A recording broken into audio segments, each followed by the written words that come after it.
Bonjour à toutes et à tous et bienvenue sur ma chaîne YouTube. Je suis trop contente de vous proposer enfin ma chaîne YouTube. C'est quelque chose qui me tenait à cœur, que j'avais envie de faire depuis super longtemps. Sauf que j'avais la flemme, j'avais la trouille, enfin bon bref, tout plein de choses. Mais ça y est, c'est chose faite. Vous allez retrouver des tutos make-up sur ma chaîne, plus particulièrement. Aujourd'hui, c'est avec Gaby King que je transforme en sexy alien. Donc sans plus attendre, je vous laisse regarder mon tuto et je vous dis à très vite. Donc c'est parti pour transformer Gaby en alien. Donc on commence toujours par l'hydratation avec la Bioderma crème légère hydratante que j'applique sur son visage entièrement. Puis sur la zone T, j'applique toujours de chez Bioderma la Bioderma Sebum Control qui va me permettre vraiment de réguler le sébum sur sa zone T parce que comme on va appliquer des fards gras, c'est important que sa zone T soit assez mate. Bien entendu, l'hydratation sous les yeux avec la Créaline Yeux. Et enfin, l'hydratation des lèvres avec l'Aquaphor de Cérin. On passe au cache-sourcils, donc avec la colle pour enfants Elmer que j'applique généreusement dans le sourcil. J'y vais aussi à rebrousse-poil.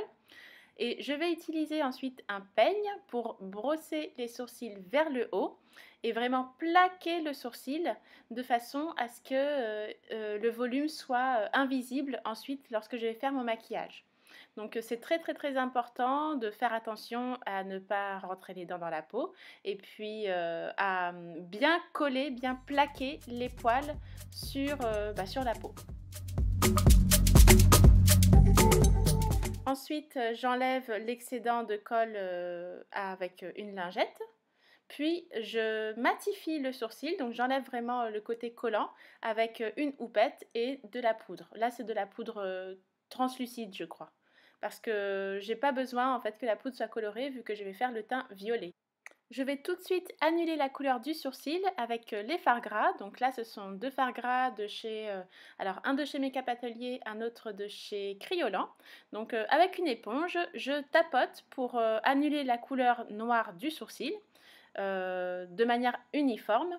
Puis à la houppette et à la poudre, je vais matifier tout ça et surtout je vais fixer la couleur de façon à ce que la couleur ne glisse pas ensuite lorsque je vais faire le teint. J'enlève l'excédent de poudre avec le pinceau et c'est parti pour le teint. Pour le travail du teint, j'ai choisi de mélanger ces deux fards gras. Il y en a un donc, qui vient de chez Kryolan et l'autre de chez Make-up Atelier Paris. Je les applique à l'éponge.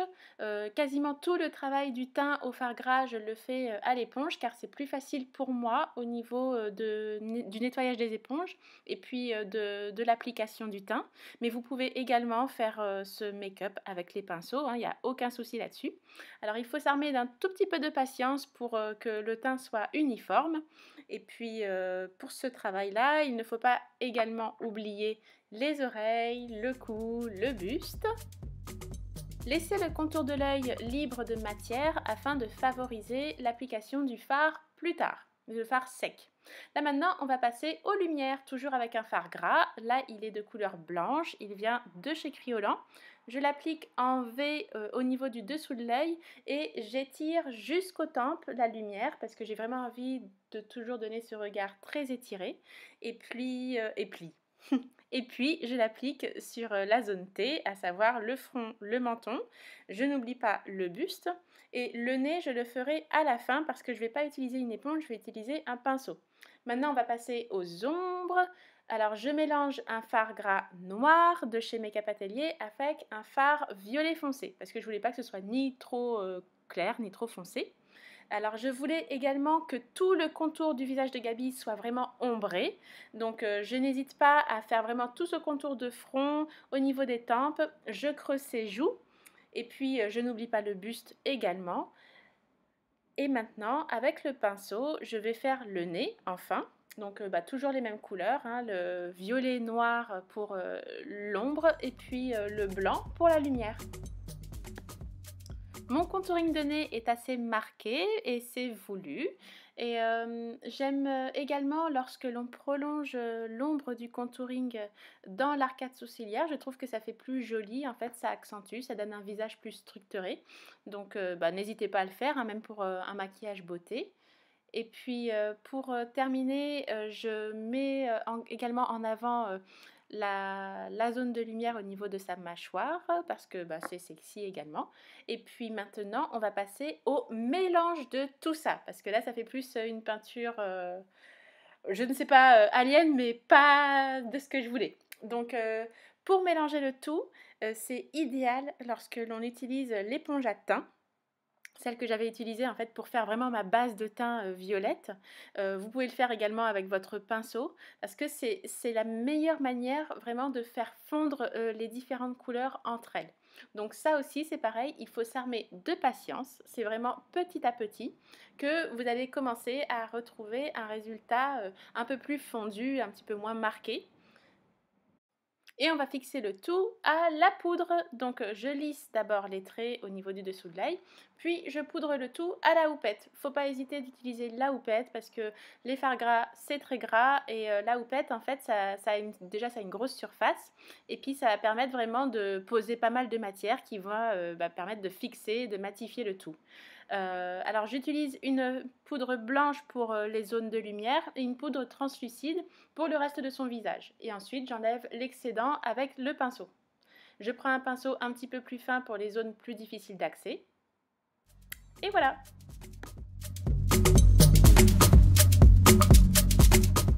On va passer à la partie 2 du make-up, à savoir les détails. Comme vous avez vu sur les photos, mon make-up est irisé et donc ça je l'ai fait avec de la poudre. Alors j'utilise un fard de la palette Front Cover Cosmetics, c'est une ancienne palette que j'avais et c'est un fard qui est violet foncé qui va me servir à reproduire les contours de mon make-up. En fard de transition, j'utilise la couleur fuchsia, je crois, de chez Certify, une palette de chez Certify. Je l'utilise en couleur de transition du contour foncé. Et donc, je l'applique un petit peu partout pour un petit peu adoucir les contours.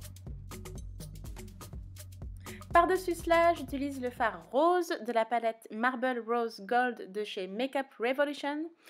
J'ai dit ça avec un accent, laisse tomber. Alors il a un très beau reflet bleu-violet qui est parfait pour mon make-up. Et pour les zones de lumière, j'utilise un fard ancien de Urban Decay qui est un duochrome bleu-violet qui me donne ce côté irisé que je voulais absolument. Je prends ensuite mon pinceau qui m'avait servi pour la transition des ombres afin d'adoucir le tout. Et puis je termine bien entendu en faisant mon nez parce que là j'avais besoin de pinceaux un peu plus fins. On passe aux yeux avec le fard Dark Matter de chez Melt Cosmetics. C'est un noir très noir. Je prends un pinceau liner pour dessiner donc le tracé en partant du dessous de l'œil. Je vais mettre également du crayon colle dans la muqueuse de Gabi pour avoir les yeux encore plus noirs. Et puis je dessine ensuite mon dessin donc d'œil très étiré de manière assez grossière. Avec la palette James Charles de Morphe, j'utilise le fard duochrome violet-bleu que je mets en coin interne ainsi qu'au milieu de paupières mobiles. Avec mon fard noir, je lui fais un ras de cils supérieur et inférieur et j'intensifie son regard en créant en fait justement une intensité dans le coin externe. Je mélange les deux pour faire un joli fondu. Puis avec un pinceau fluffy, j'étire au maximum mon make-up vers les tempes pour vraiment lui donner un effet, un yeux de chat. Je rajoute un petit peu plus d'intensité au personnage alien en assombrissant son coin interne de son arcade sourcilière et également en traçant un trait de liner dans son coin interne de son œil afin de rajouter un peu plus de mystère, un peu plus de présence dans son regard et du coup plus de réalisme dans le personnage alien. Je brise mon pinceau avec le fard James Charles pour accentuer la pigmentation du fard. Et je passe au tracé du sourcil. Je le dessine d'abord au crayon, puis ensuite au Stroke Brow de chez Ardell, c'est un feutre. Je le remplis en fait, je le remplis complètement et puis je dessine plus dans le détail le coin interne. Avec ce même feutre, je lui dessine un trait de liner sur sa paupière supérieure et également sa paupière inférieure. Comme ça, je passe par-dessus le trait de liner que j'avais fait initialement.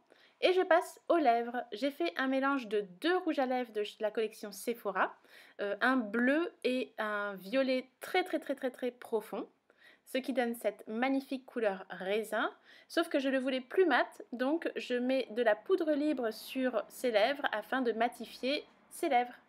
La touche finale du make-up, c'est ce fard à paupières de chez Melt Cosmetics que je prends en guise d'highlighter, que je mets entre les yeux, sur l'arête du nez, sur le menton, et je vous mettrai le nom en barre d'infos.